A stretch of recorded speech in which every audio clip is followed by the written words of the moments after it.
नमस्कार दोस्तों, स्वागत है आप सभी का आपके अपने YouTube channel star club official में। दोस्तों, आज हम लोग इडुटेरिया का सेकंड सेट का सॉल्यूशन देखेंगे। तो चलिए बिना देरी किए शुरू करते हैं आज के पहले प्रश्न से। पहला प्रश्न क्या कहता है कि जब भारतीय न्यायिक पद्धति में लोकहित मुकदमा PIL लाया गया तब भारत के मुख्य न्यायाधीश कौन थे। जब भारतीय न्यायिक पद्धति में लोकहित मुकदमा PIL लाया गया तब भारत के मुख्य न्यायाधीश कौन थे। तो इसका राइट आंसर हो जाएगा PN भगवती। कौन थे? PN भगवती। चलिए अगला प्रश्न देखते हैं कि संसद में धन विधेयकों के संदर्भ में निम्नलिखित में से कौन सा कथन गलत है। तो संसद में जो धन विधेयक होता है उसके बारे में कौन सा जो संदर्भ है ऑप्शन में गलत दिया हुआ है, वहीं देखते हैं। तो पहला ऑप्शन बोलता है कि यह केवल एक मंत्री द्वारा पेश किया जाता है, न कि एक निजी सदस्य द्वारा। लोकसभा राज्यसभा की सभी या किसी भी सिफारिश को स्वीकार या अस्वीकार कर सकती है। इसे केवल राज्यसभा में पेश किया जाता है। इसे राज्यसभा द्वारा अस्वीकार या संशोधित किया जा सकता है। तो इसे जो गलत है या इसे राज्यसभा द्वारा अस्वीकार या संशोधित किया जा सकता है, तो ये गलत है। बाद बाकी सब सही है। और धन विधेयक अनुच्छेद 110 में निहित है। चलिए अगला प्रश्न देखते हैं कि संविधान के किस अनुच्छेद में संसद के संयुक्त अधिवेशन की व्यवस्था है। संविधान के किस अनुच्छेद में संसद के संयुक्त अधिवेशन की व्यवस्था है। तो इसका राइट आंसर हो जाएगा अनुच्छेद 108 में। तो संयुक्त जो अधिवेशन है यह राष्ट्रपति के द्वारा बुलाया जाता है। क्वेश्चन पूछता है कि संयुक्त जो अधिवेशन है किसके द्वारा बुलाया जाता है, तो ये राष्ट्रपति के द्वारा बुलाया जाता है। लेकिन इसके जो अध्यक्षता करते हैं वह लोकसभा के अध्यक्ष करते हैं। चलिए अगला प्रश्न देखते हैं कि भारत के संविधान में किस पद का उल्लेख नहीं है। ऑप्शन है लोकसभा उपाध्यक्ष, उप प्रधानमंत्री, राज्य का उपाध्यक्ष और राज्यसभा का उपाध्यक्ष और राज्य विधानसभा का उपाध्यक्ष। तो इसका राइट आंसर हो जाएगा भारत के संविधान में उप प्रधानमंत्री का जो पद है इसका कहीं भी उल्लेख नहीं है। चलिए अगला प्रश्न देखते हैं। पांचवा प्रश्न क्या कहता है कि निम्नलिखित में से कौन सा संविधान संशोधन राष्ट्रपति को किसी भी मामले को पुनः विचार के लिए मंत्रिमंडल को भेजने की शक्ति प्रदान करता है। तो इसका राइट आंसर हो जाएगा 44वां संविधान संशोधन, जो कब हुआ था 1978 ईस्वी में हुआ था। 1978 ईस्वी में हुआ था। चलिए अगला प्रश्न देखते हैं कि सर्वोच्च न्यायालय के न्यायाधीश बनने के लिए न्यूनतम जो आयु सीमा है कितनी है। तो सर्वोच्च न्यायालय सुप्रीम कोर्ट के न्यायाधीश बनने की जो उम्र है वह इनमें से कोई नहीं, न्यूनतम उम्र कोई इसका नहीं है। और कब तक ये बना रह सकते हैं, तो यह है 65 वर्ष तक।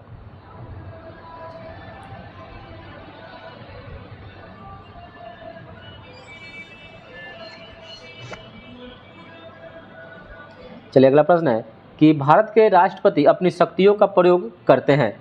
भारत के जो राष्ट्रपति अपनी शक्ति का प्रयोग कैसे करते हैं। तो अपने शक्ति का जो प्रयोग करते हैं ये हो जाएगा इसका राइट आंसर सीधे या तो अपने आप करेंगे या अपने अधीनस्थ अधिकारियों के द्वारा करते हैं। तो इसका right answer option number D हो जाएगा। चलिए अगला प्रश्न देखते हैं कि भारत में पंचायती राज प्रतिनिधित्व करता है। भारत में पंचायती जो राज है प्रतिनिधित्व करता है किसका किसका, तो शक्तियों के विकेंद्रीकरण का, लोगों की सहभागिता का, सामुदायिक विकास का, ये सभी। तो इसका राइट आंसर हो जाएगा ये सभी।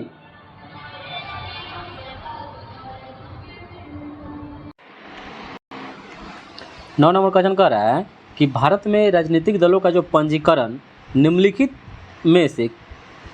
प्रावधानों में से किसके अनुसार किया जाता है। यानी भारत में जो राजनीतिक दल है उसका जो पंजीकरण होता है, नॉमिनेशन होता है, वो किस प्रावधानों के अनुसार किया जाता है। तो इसका राइट आंसर हो जाएगा लोक प्रतिनिधि अधिनियम जो 1951 ईस्वी में आया था उसी के अनुसार किया जाता है। अगला प्रश्न है कि राज्य मानवाधिकार आयोग अपना वार्षिक प्रतिवेदन किसके समक्ष प्रस्तुत करता है। राज्य मानवाधिकार आयोग अपना वार्षिक प्रतिवेदन किसके समक्ष प्रस्तुत करता है।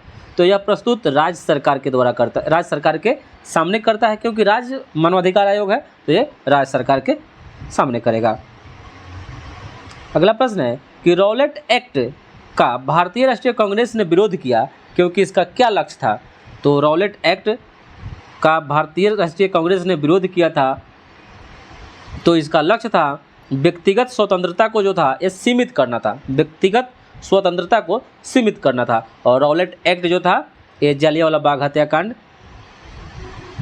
जो हुआ था इसी के तहत हुआ था 13 अप्रैल 1919 ईस्वी में। और रॉलेट एक्ट पारित कब हुआ? ये भी 1919 में पारित हुआ था। चलिए अगला प्रश्न है कि निम्नलिखित में कौन आत्मीय सभा के संस्थापक थे? तो आत्मीय जो सभा के संस्थापक थे वह राजा राम मोहन राय थे। आत्मीय सभा के संस्थापक कौन थे? राजा राम मोहन राय थे। अगला प्रश्न है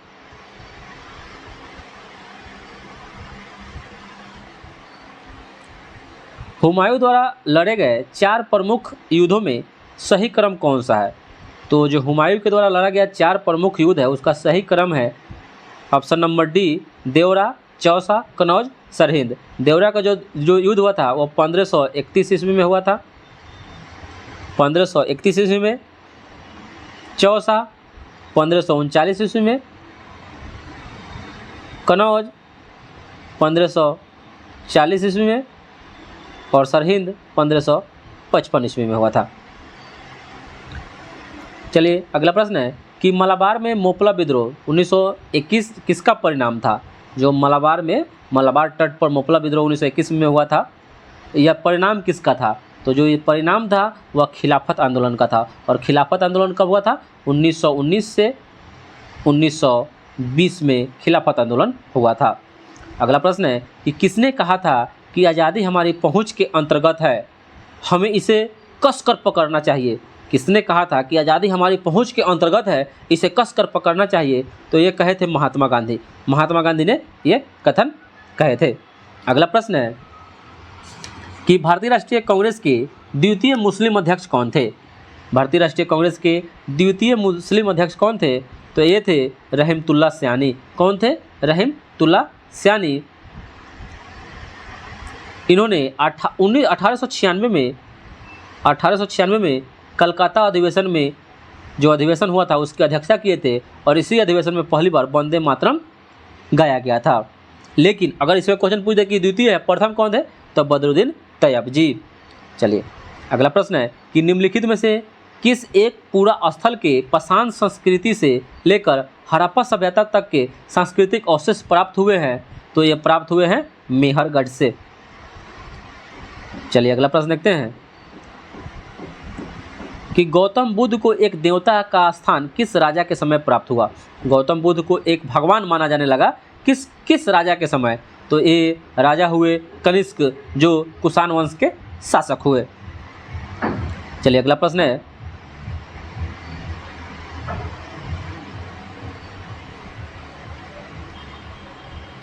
अगला प्रश्न कर रहा है कि चंद्रगुप्त मौर्य ने सेल्यूकस निकेटर को किस वर्ष पराजित किया था? चंद्रगुप्त मौर्य ने सेल्यूकस निकेटर को किस वर्ष पराजित किया था? तो इसका राइट आंसर हो जाएगा 305 ईस्वी में पराजित किया था। चंद्रगुप्त मौर्य ने सेल्यूकस निकेटर को 305 ईस्वी में पराजित किया था। चलिए अगला प्रश्न है कि रजत सिक्के जारी करने वाला प्रथम गुप्त शासक कौन था? रजत सिक्का यानी चांदी का सिक्का जारी करने वाला प्रथम गुप्त शासक कौन था? तो ये थे चंद्रगुप्त द्वितीय। कौन थे? चंद्रगुप्त द्वितीय। चलिए अगला प्रश्न देखते हैं। अगला प्रश्न है कि निम्नलिखित में से कौन सा सुल्तान अपने फरमान में सरदार या अमीरों को मनसद ए अली कहकर संबोधित करता था? तो जो मनसद ए अली नहीं है, मकसद ए अली है, या बहलोल लोदी कहकर पुकारता था। चलिए अगला प्रश्न है कि मोहम्मद बिन तुगलक के निम्नलिखित प्रयोग या अभियानों के जो था उसको काल क्रम के अनुसार सजाना है। तो काल क्रम के अनुसार सजाना है तो इसका राइट आंसर हो जाएगा option number D. Option number इसका डी राइट आंसर हो जाएगा, क्योंकि पहला में दोआब कर में वृद्धि ये 1325 ईस्वी में हुआ था। और उसके बाद राजधानी परिवर्तन 1326 ईस्वी में। उसके बाद सांकेतिक मुद्रा यह 1329 ईस्वी में। और कराचिल का जो अभियान हुआ था यह 1337 से 38 में हुआ था। तो इसका right answer option number D हो जाएगा। चलिए 23 नंबर क्वेश्चन क्या कहता है कि निम्नलिखित में से कौन सा भारत का पहला पेपरलेस बजट है? भारत ने पहला अपना पेपरलेस बजट जो तैयार किया है और पेश किया है वह केंद्रीय बजट 2021 से 22 वाला, यह पेपरलेस बजट है। चलिए अगला प्रश्न है कि पोंग और तापू जो है ना कहाँ का लोक नृत्य है, किस राज्य का लोक नृत्य है। पोंग और तापू, पोंग और तापू जो है ना लोक नृत्य है, ये अरुणाचल प्रदेश का है। कहाँ का है, अरुणाचल प्रदेश का है। चलिए अगला प्रश्न है कि निम्नलिखित में से कौन सा एक जल प्रदूषक नहीं है। तो एक जल प्रदूषक कौन नहीं है कि आर्सेनिक, क्रोमियम, गाद, हिमनद। तो ये जो हिमनद है यह जल प्रदूषक नहीं है। अगला प्रश्न है कि निम्नलिखित युगों में से सही सुमेलित नहीं है, उसी को हमको बताना है। तो सही सुमेलित कौन नहीं है, तो देख लेते हैं। सानिया रिचर्ड्स हॉकी खेलती है, सही है। पॉल पोगबा फुटबॉल, सही है। पमेला जेलिमो ये भारोत्तोलन, ये भारोत्तोलन नहीं है, जबकि ये धावक है। कौन है, धावक है, भारोत्तोलन नहीं। और किरण पोलार्ड एक क्रिकेटर है, सबको जानता है। चलिए अगला प्रश्न है कि निम्नलिखित में से किस विद्वान ने मानव विकास की अवधारणा की शुरुआत की है। मानव विकास की अवधारणा की शुरुआत किस विद्वान ने की है। तो इस विद्वान का नाम है डॉक्टर महबूब उल हक। ये पाकिस्तान के अर्थशास्त्री थे जिन्होंने मानव विकास सूचकांक UNDP जो सूचकांक जारी किए थे 1990 में जारी किया गया था मानव विकास सूचकांक।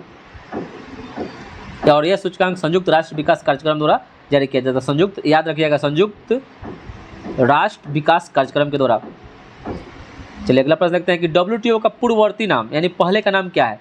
तो जो WTO वर्ल्ड ट्रेड ऑर्गेनाइजेशन 1995 में इसका स्थापना हुआ था। पूर्ववर्ती नाम इसका गैट था। क्या था, गैट था। गैट का फुल फॉर्म क्या होता था, general agreement on tariff and trade होता है। क्या होता है, टैरिफ्स एंड ट्रेड होता है। और ये गैट का नाम बदलकर 1 जनवरी 1995 को क्या कर दिया गया, WTO कर दिया गया। चलिए अगला प्रश्न देखते हैं। सिलिकॉन वैली कहाँ स्थित है। जो सिलिकॉन वैली है यह सैन फ्रांसिस्को में स्थित है। सिलिकॉन वैली सैन फ्रांसिस्को में के पास स्थित है। और साइलेंट वैली भारत में केरल में है। कहाँ है, केरल में। साइलेंट वैली केरल में है। चलिए अगला प्रश्न है कि एक पारिस्थितिकी तंत्र के जैविक घटकों में शामिल कौन कौन है। एक पारिस्थितिकी तंत्र के जैविक घटकों में कौन कौन शामिल होता है।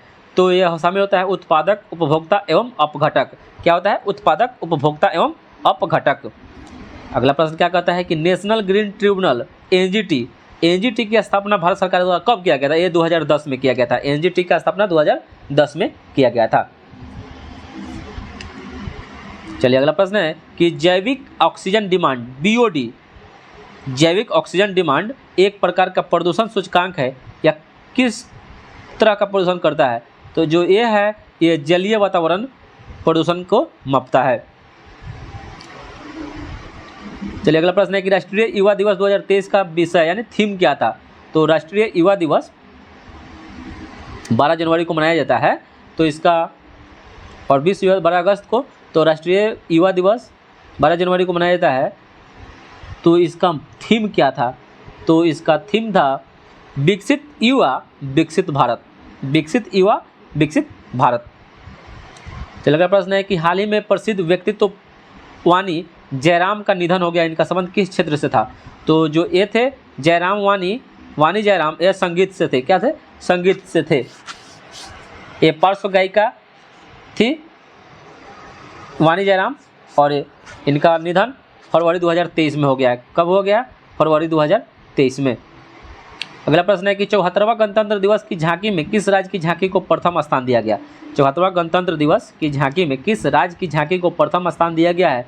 तो प्रथम स्थान उत्तराखंड के दिया गया है। प्रथम स्थान उत्तराखंड को मिला है, जबकि दूसरा स्थान पर महाराष्ट्र रहा। कौन रहा, महाराष्ट्र। दूसरा स्थान पर महाराष्ट्र सेकेंड स्थान। और थर्ड स्थान पर कौन रहा, उत्तर प्रदेश UP। थर्ड स्थान पर UP। चलिए अगला प्रश्न है कि दादा साहेब फाल्के अंतर्राष्ट्रीय पुरस्कार है तो किस फिल्म को बेस्ट फिल्म के लिए चुना गया है। दादा साहेब फाल्के अंतर्राष्ट्रीय पुरस्कार है तो किस फिल्म को बेस्ट फिल्म के लिए चुना गया है। तो इसका राइट आंसर हो जाएगा द कश्मीर फाइल्स को। चलिए अगला प्रश्न है कि भारतीय वायुसेना यानी एयरफोर्स के उप प्रमुख कौन बने हैं। भारतीय वायुसेना के उप प्रमुख कौन बने हैं। तो ये अमरप्रीत सिंह बने हैं। कौन बने हैं, अमरप्रीत सिंह। लेकिन अगर पूछ दे कि वर्तमान वायुसेना के प्रमुख कौन है तो ये विवेक राम चौधरी है। कौन है, विवेक राम चौधरी। कौन है, विवेक राम चौधरी। और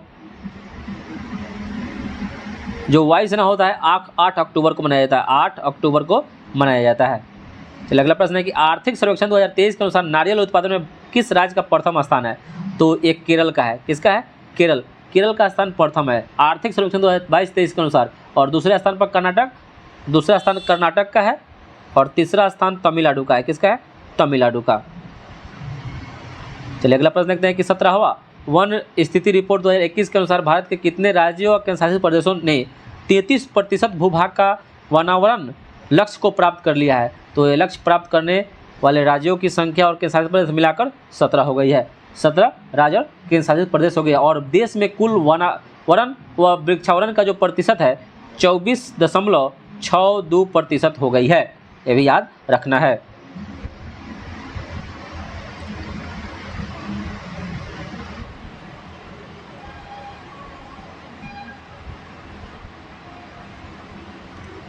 क्वेश्चन देखते हैं। 40 नंबर क्वेश्चन कहता है कि पहली बार बीसीसीआई द्वारा आयोजित महिला प्रीमियर लीग 2023 में कुल कितने टीम भाग लेगी? तो भाग ली थी 5 टीमें भाग ली थी। ठीक है, 5 टीम भाग ली थी।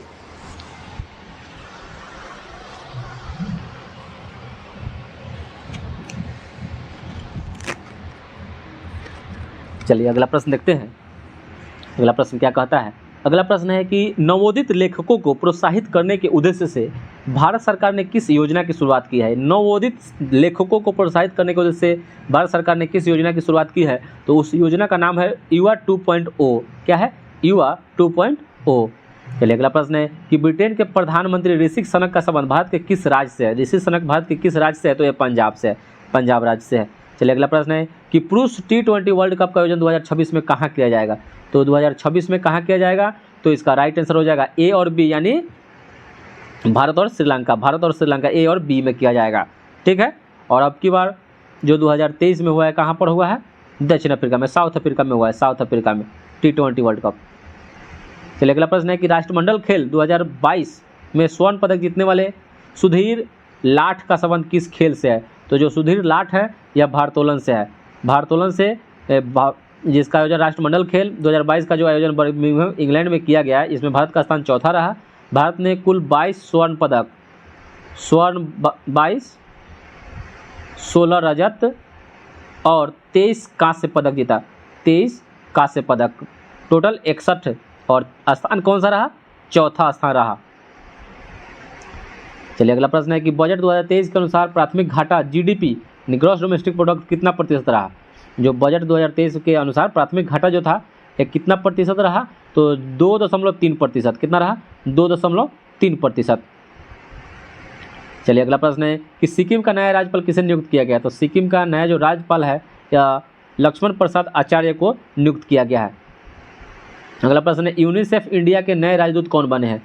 तो यूनिसेफ इंडिया के नए राजदूत बने हैं आयुष्मान खुराना। कौन बने हैं? आयुष्मान खुराना। अगला प्रश्न है कि वीर गार्जियन संयुक्त राज्य सैन्य अभ्यास जो भारत तथा जापान के मध्य हुआ, इसका आयोजन कहाँ किया गया था?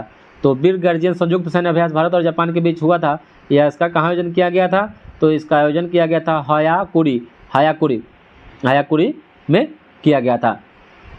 और भारतीय दल का नेतृत्व इसमें से महिला स्क्वाड्रन लीडर अवनी चतुर्वेदी, याद रखिएगा, अवनी चतुर्वेदी के द्वारा किया गया, अवनी चतुर्वेदी के द्वारा किया गया। अगला प्रश्न है कि प्रधानमंत्री नरेंद्र मोदी द्वारा आदि महोत्सव का शुभारंभ कहाँ किया गया? तो आदि महोत्सव नई दिल्ली में, आदि महोत्सव नई दिल्ली में मेजर ध्यानचंद नेशनल स्टेडियम में इसका आयोजन किया गया था। और इसका आयोजन प्रतिवर्ष जनजातीय मंत्रालय के द्वारा किया जाता है। अगला प्रश्न है T20 cricketer of the year 2022 का अवार्ड किसे दिया गया है? T20 cricketer Surya Kumar Yadav. अगला प्रश्न है कि पद्म विभूषण पुरस्कार 2023 से सम्मानित श्रीनिवास वर्धन का संबंध किस क्षेत्र से है? तो श्रीनिवास वर्धन का जो संबंध है यह विज्ञान से है। किससे है? विज्ञान से है। चलिए अगला प्रश्न देखते हैं कि प्रसिद्ध राजनीतिज्ञ शरद यादव जिनका हाल ही में निधन हो गया था, वे कितनी बार लोकसभा चुने गए थे? कितनी बार लोकसभा पर शरद यादव जिनका हाल ही में निधन हो गया था यह चुने गए थे 7 बार। कितने बार? 7 बार। चलिए अगला प्रश्न है कि दुनिया का सबसे लंबा रिवर क्रूज MV गंगा विलास ने कितने दिनों की यात्रा पूरी की है? तो MV गंगा विलास ने 51 दिनों की यात्रा पूरी की है। अगला प्रश्न है कि भारत सरकार ने किस देश से 12 चीते लाने के लिए समझौता किया है? तो 12 चीते लाने के लिए समझौता किया है वह देश है साउथ अफ्रीका यानी दक्षिण अफ्रीका। अगला प्रश्न है कि the magic of the last story, the magic of the last story पुस्तक के लेखक कौन है? तो ये है सुधा मूर्ति। कौन है? Sudha Murthy, the magic of last story. चलिए अगला प्रश्न है कि प्रतिवर्ष समर्पण दिवस कब मनाया जाता है? प्रतिवर्ष समर्पण दिवस जो मनाया जाता है यह 11 फरवरी को मनाया जाता है। 11 फरवरी को पंडित दीनदयाल उपाध्याय के जन्मदिन पर समर्पण दिवस 11 फरवरी को मनाया जाता है। पंडित दीनदयाल उपाध्याय के जन्मदिन पर 11 फरवरी को प्रतिवर्ष समर्पण दिवस मनाया जाता है। अगला प्रश्न है कि शहाबुद्दीन चप्पू को किस देश का नया राष्ट्रपति बनाया गया है? शहाबुद्दीन चप्पू को किस देश का नया राष्ट्रपति बनाया गया है? तो यह है बांग्लादेश। शहाबुद्दीन चप्पू बने हैं बांग्लादेश के राष्ट्रपति, नए राष्ट्रपति। अगला प्रश्न है कि वैज्ञानिक अनुसंधान केंद्र दक्षिणी गंगोत्री की स्थापना कब की गई? वैज्ञानिक अनुसंधान केंद्र दक्षिणी गंगोत्री की स्थापना कब की गई? तो दक्षिणी गंगोत्री 1983 ईस्वी में की गई थी, जो अंटार्कटिका में स्थित है। अंटार्कटिका में स्थित है। चलिए अगला प्रश्न है कि निम्नलिखित युग्मों पर विचार करना है। एक तरफ जनजाति है, एक तरफ राज है। लिम्बू सिक्किम, कार्बी हिमाचल प्रदेश, डोंगरिया उड़ीसा। तो 1 एवं 3 यानी लिम्बू सिक्किम में है और डोंगरिया उड़ीसा में है। तो ये आपका राइट आंसर हो जाएगा। लिम्बू सिक्किम में, डोंगरिया उड़ीसा में, ये इसका राइट आंसर हो जाएगा। और कार्बी जो कहाँ पाया जाता है? हिमाचल प्रदेश नहीं, असम में। कार्बी जो जनजाति है ये असम में पाई जाती है।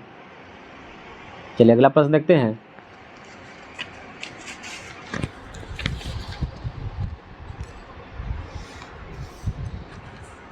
कि एक देश के अंदर स्थित सबसे बड़ी झील का क्या नाम है? एक देश के अंदर स्थित, तो यह मिशिगन झील। और ये कहाँ स्थित है? तो ये अमेरिका में है। कहाँ है? अमेरिका में है। अमेरिका में है। ठीक है। अगला प्रश्न है कि वायुमंडल में हाइड्रोजन की प्रतिशत मात्रा कितनी है? तो वायुमंडल में जो हाइड्रोजन है यह 0.01% पाई जाती है। वायुमंडल में जो हाइड्रोजन है 0.01%। और सबसे ज़्यादा कौन? नाइट्रोजन 78% और 21% ऑक्सीजन। चलिए अगला प्रश्न देखते हैं कि निम्नलिखित में से कौन सा जलधारा गर्म जलधारा का उदाहरण नहीं है? तो जो पेरुवियन है या प्रशांत महासागर की ठंडी जलधारा है। और सुसीमा, एलिनिनो, क्यूरिसियो एक गर्म जलधारा का उदाहरण है। और सबसे बड़ा जो जलधारा है, सबसे बड़ा महासागर है प्रशांत महासागर है, जिसका आकार कैसा है? त्रिभुजाकार है। चलिए अगला प्रश्न है कि भारतीय मानसून मौसमी विस्थापन से इंगित करता है, जिसका प्रमुख कारण क्या है? तो यह है अस्थल तथा समूहों का विभेदित तापन है। अस्थल तथा समूहों का विभेदित तापन है। चलिए अगला प्रश्न देखते हैं कि नौकरेक जैवमंडल किस राज्य में स्थित है? नौकरेक जैवमंडल है किस राज्य में स्थित है? तो जो नौकरेक है यह मेघालय राज्य में है। कहाँ है? मेघालय राज्य में स्थित है। और इसे 2009 में यूनेस्को की सूची में शामिल किया गया था। 2009 में यूनेस्को की सूची में शामिल किया गया था नौकरेक जैवमंडल को। अगला प्रश्न है कि कौन सा जो डेल्टा कैंप है केमोरिन और कृष्णा डेल्टा के मध्य में स्थित है? कौन सा डेल्टा कैंप कोमोरिन एवं कृष्णा डेल्टा के मध्य में यानी बीच में स्थित है? तो यह है कोरोमंडल तट। कौन है? कोरोमंडल तट। और कृष्णा एवं कैप कोमोरिन के मध्य कोरोमंडल तट स्थित है। इसका विस्तार जो है कोरोमंडल तट का यह आंध्र प्रदेश से लेकर AP से लेकर तमिलनाडु तक स्थित है। अगला प्रश्न है कि निम्नलिखित में से किसकी कोई इकाई नहीं होती है? तो कोई इकाई नहीं होती है तो घनत्व का kg/m³ होता है, दाब का N/m² होता है, विस्थापन का मीटर होता है, लेकिन सापेक्षिक घनत्व यह एक अनुपातिक राशि है, इसका कोई इकाई नहीं होता है। तो इसका हो जाएगा सापेक्षिक घनत्व।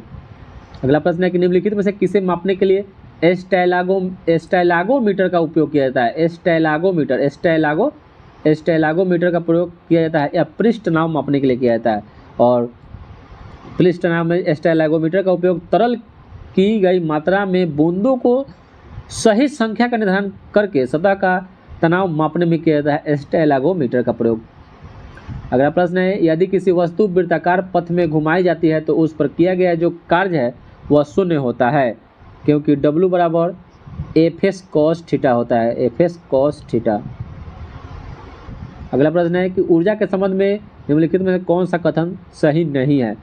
तो ऊर्जा के दौरान निर्गत जो ऊर्जा होता है निर्वात में हो जाती है, ये गलत है, सही नहीं है। चलिए अगला प्रश्न है कि एक पत्थर किसी स्प्रिंग तुला पर बंधा हुआ है, निम्नलिखित स्थितियों में कौन सी स्प्रिंग तुला के रीडिंग में सबसे कम भार को दर्शाएगा। तो ऑप्शन नंबर इसका सी हो जाएगा, जब वह पत्थर किसी बीकर के लिए पानी में पूरी तरह से निमज्जित हो, कम दिखाई देगा भार इसका सबसे। अगला है कि बोरोसिलिकेट ग्लास जो होता है बर्तन का माइक्रोवेव ओवन में प्रयोग किया जाता है, क्योंकि जो यह होता है ना अत्यधिक ऊष्मा प्रतिरोधी होता है, अत्यधिक ऊष्मा प्रतिरोधी होता है। अगला प्रश्न है कि किसी विस्फोट के कारण समुद्र के तल पर बनने वाली लहरें जो होती है कैसी होती है। तो ये अनुदैर्घ्य होती है। किसी विस्फोट के कारण समुद्र के तल पर बनने वाली जो लहरें होती है अनुदैर्घ्य होती है। और उधर अनुदैर्घ्य तरंग का जो उदाहरण होता है वो ध्वनि होता है। कौन होता है? ध्वनि होता है। अनुप्रस्थ का प्रकाश। चलिए अगला प्रश्न देखते हैं कि हाइड्रोजन अणु का नाभिक किससे बना होता है। जो हाइड्रोजन अणु का नाभिक जो बना होता है केवल एक प्रोटॉन से मिलकर बना होता है। किससे होता है? एक प्रोटॉन से मिलकर बना होता है। चलिए अगला प्रश्न है, निम्नलिखित में से कौन सा विकल्प सहसंयोजक यौगिक का गुण नहीं है। सहसंयोजक यौगिक का गुण नहीं है तो उच्च गलनांक और क्वथनांक जो है यह सहसंयोजक यौगिक का गुण नहीं है। सहसंयोजक अबंध युक्त यौगिकों का सहसंयोजक यौगिक कहा जाता है। और सहसंयोजक यौगिक परमाणुओं के बीच इलेक्ट्रॉनों का साझा करते हैं। क्या करते हैं? इलेक्ट्रॉनों का साझा करते हैं। अगला प्रश्न है कि इथेनॉल को इथेन में परिवर्तित करने के लिए डिहाइड्रेटिंग एजेंट के रूप में सांद्र सल्फ्यूरिक अम्ल का प्रयोग करते हैं, यानी H2SO4 का प्रयोग करते हैं। अगला प्रश्न है कि आधुनिक आवर्त सारणी में प्रथम धात्विक तत्व कौन सा है। तो प्रथम जो धात्विक तत्व है वो लिथियम है। कौन सा है? लिथियम है। प्रथम धात्विक तत्व लिथियम है। जबकि प्रथम अधात्विक तत्व कौन है? हाइड्रोजन है। कौन है? हाइड्रोजन है। हाइड्रोजन है। अगला प्रश्न है कि उदासीन गैसीय परमाणु के बाह्यतम कक्षा या कोश से एक इलेक्ट्रॉन को हटाने के लिए निम्नलिखित में से किसकी आवश्यकता होगी। तो एक इलेक्ट्रॉन हटाने के लिए आयनन ऊर्जा की आवश्यकता होगी। किसकी होगी? आयनन ऊर्जा की आवश्यकता होगी। अगला प्रश्न है कि निम्नलिखित में से प्रति अम्ल के संगठक के रूप में किसका प्रयोग किया जाता है। निम्नलिखित में से प्रति अम्ल के संगठक के रूप में किसका प्रयोग किया जाता है। तो ये किया जाता है सोडियम हाइड्रोजन कार्बोनेट।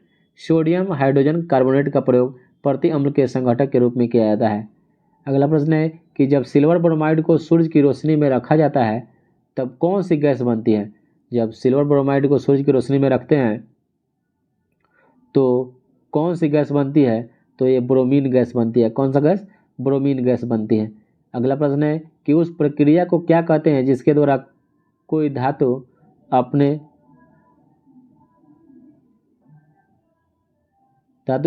आसपास उपस्थित नमी, एसिड इत्यादि आदि को प्रभावित करता है। तो प्रभावित करता है यह संक्षारण। कौन है? संक्षारण। अगला प्रश्न देखते हैं कि निम्नलिखित में से कौन सा जो शब्द है पशु व्यवहार के जैविक अध्ययन का सबसे अच्छा वर्णन करता है। तो ये है इथोलॉजी। क्या है? इथोलॉजी। अगला प्रश्न है कि किस कोशिकांग को कोशिका का मास्टर कहा जाता है। तो कोशिका का जो मास्टर है ना यह नाभिक को कहा जाता है। किसको? नाभिक को। नाभिक को कोशिका का मास्टर कहा जाता है। और नाभिक कोशिका के डीएनए की ब्लूप्रिंट के अवयव अपने में ही समाहित होता है। अगला प्रश्न है निम्नलिखित में से कौन सा अस्थायी ऊतक एक पौधे को कठोर और मजबूत बनाता है। तो पौधे को कठोर और मजबूत है स्क्लेरेनकाइमा। स्क्लेरेनकाइमा। स्क्लेरेनकाइमा। अगला प्रश्न है कि निम्नलिखित में से कौन से दूध का प्रोटीन है। निम्नलिखित में कौन सा एक दूध का प्रोटीन है। तो यह है केसिन। कौन सा है? केसिन जो है दूध का प्रोटीन है।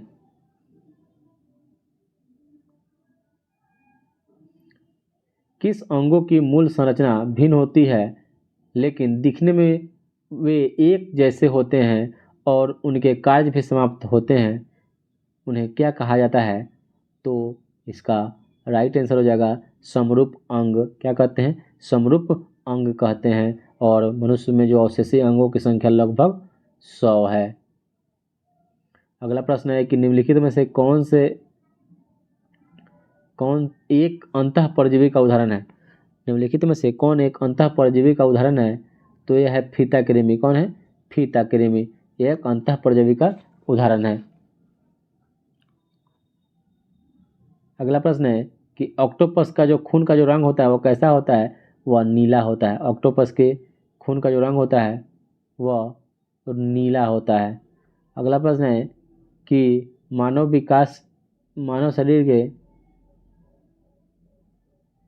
शरीर के किस अंग पर एंजियोप्लास्टी की जाती है? मानव शरीर के किस अंग पर एंजियोप्लास्टी की जाती है? तो इसका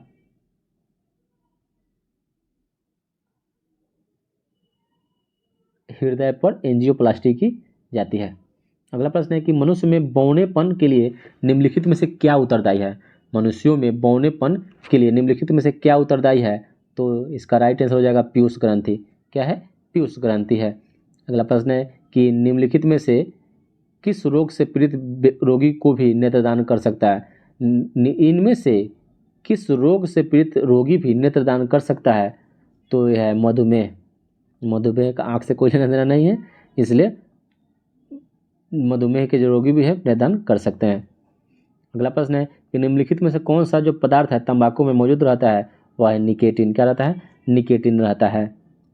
कॉफी में कैफीन, चाय में थीन पाया जाता है। निम्नलिखित में से लघु उद्योगों की क्या समस्या है? तो लघु उद्योगों की जो समस्या है वह है पूंजी का अभाव, विपणन जानकारी का अभाव, कच्चे माल का अभाव, सभी। तो इसमें हो जाएगा निम्नलिखित में से सभी। अगला प्रश्न है कि सेनमेट का संबंध किससे है? तो सेनमेट का जो संबंध है केंद्रीय उत्पाद शुल्क से है। किससे है? केंद्रीय उत्पाद शुल्क से है। अगला प्रश्न है कि भारत में कागजी मुद्रा प्रथम बार कब शुरू की गई? और भारत में कागजी मुद्रा जो है या कब शुरू की गई? तो 1862 ईस्वी में की गई। कब की गई? 1862 ईस्वी में। अगला प्रश्न है कि निम्न में से कौन सा एक भारतीय रिजर्व बैंक का कार्य नहीं है? कौन सा कार्य आरबीआई का नहीं है? आरबीआई का कार्य नहीं है, तो इसका राइट आंसर हो जाएगा